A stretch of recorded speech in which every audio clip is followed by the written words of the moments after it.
Am I correct in assuming that you are the infamous Marquis de Sade? I am he. Charles Baudelaire, is it? Of course. I must say that it is quite rare to pull me from my pen and parchment. I must, however, make time for one such as yourself. Quite a legendary man, yes. My writings were much sought after by a very pristine and select crowd. Forgive me, but were your writings not banned? I believe to own one of your works was to induce legal punishment upon the owner.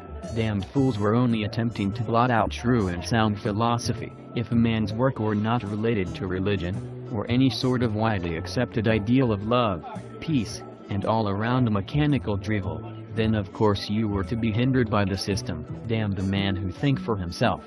Damn the man who dare to be different and show the world the true natures of humanity, and what we are truly capable of. And it is most certainly not that of flowery verses, and romantic drivels that only incite the worst of stomach upsets. I see. We can reach common ground there, Marquis. I, to write for those who can stomach it, and I also believe that to go against the general populace is a much-needed leap in the direction of progress. The question begs, however, have you indeed lived out your most vile writings? I have heard many a terrible deed performed by you, Marquis. Did you actually poison those women with chocolates? Was that your natural intent? I must begin by stating that although we do agree in spirit, it can be argued that you do not truly understand the ways of my more controversial philosophies. To answer your question, however, yes, I did poison those women. To what degree intentionally? A harmless one. I simply meant to whet their more primal appetites. The overdose, however, was much an oversight. What madness! I do not, as you say, have experience with your more unsavory ideals.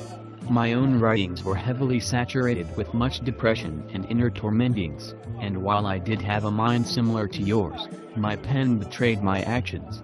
Others did not believe that to be so, however. I was much an outcast and very much narrated for such things as illegal substance abuse, as well as many of the abhorrent things that you have engaged in, Marquis. To fool one with the pen is a talent indeed, and that I can forgive you with. I should say that my time in the asylum had mellowed me quite a lot, but I would be telling a false truth. My most devious and timeless writings were birthed there, for I did not fear the gallows nor the guards always at my door. Most admirable friend, if I may call you friend, you have shown true bravery and individuality in a world wrought with poisonous power. Power, may I add, that has fallen into the wrong hands. Here, I believe I may drink in excess to that. That one was quite wordy and took a lot of brain power to write. I would not recommend researching the Marquis de Sade if you do not have a strong stomach or constitution. He has written and done some really crazy and illegal things, but I can't help but be mesmerized and inspired by him. A lot of people still, today, are offended by his works. If you thought 50 Shades of Grey was bad, then you're in for a ride if you read the Marquis. He tried his best to offend everyone he could, and his writings were banned and he was imprisoned.